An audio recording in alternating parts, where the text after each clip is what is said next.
Don't delay recommitting to AUKUS. Commentary. September 15th marks the 4th anniversary of the Australia-United Kingdom-United States partnership established to develop an Australian nuclear submarine enterprise. Achieving this objective was never going to be easy or cheap, but all three parties are honoring their commitments and making progress. The upside of AUKUS for America is twofold. It supports our goal to deter China from a war this decade, and it's invigorating domestic American submarine construction with Australian money. Over $800 million so far. However, amid nagging concerns that American shipbuilders may be unable to meet the increased shipbuilding demand, the Department of Defense has initiated a review of AUKUS. The results are anticipated this fall, which the Australian Deputy Prime Minister, while at the recent Submarine Institute of Australia conference, welcomed as something that can bring added focus and improvement to the AUKUS enterprise. For the time being, the question hangs in the air. Will leadership in the Pentagon recommend cancellation, modification, or maintaining the current course of action?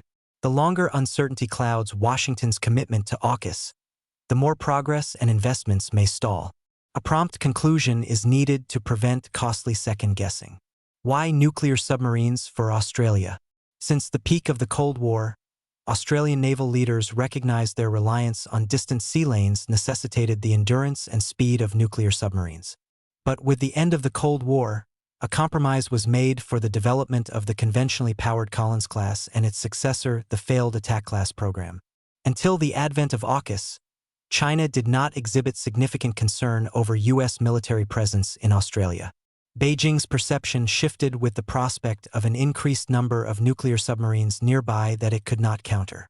Consequently, there have been persistent reports of heightened Chinese naval presence in nearby waters and investments in the Greater Perth area and HMAS Stirling, the naval base where AUKUS nuclear submarines will be stationed. As in other circumstances, such presence can facilitate intelligence gathering and provide a platform for united front efforts to undermine local support for the AUKUS initiative. This isn't a supposition. A 2019 scandal broke when elected officials were found to have connections to the Chinese Communist Party.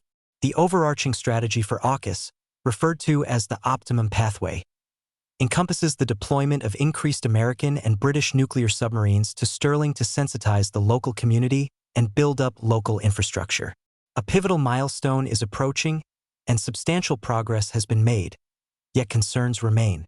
In 2027, the inaugural U.S. and British nuclear submarines will establish a permanent presence at Stirling. Following a recent visit by this author, the base appears ready given success of several recent nuclear submarine visits, including an apparent unplanned repair stop. However, the establishment of a permanent base entails an additional challenge beyond hosting crews and submarine replenishment capabilities. The proximity of nearby shipyards and the presence of a diverse range of local and foreign firms present a challenge. When the first nuclear submarine makes Stirling home, substantial shipyard capacity, particularly for a dry dock, will be required.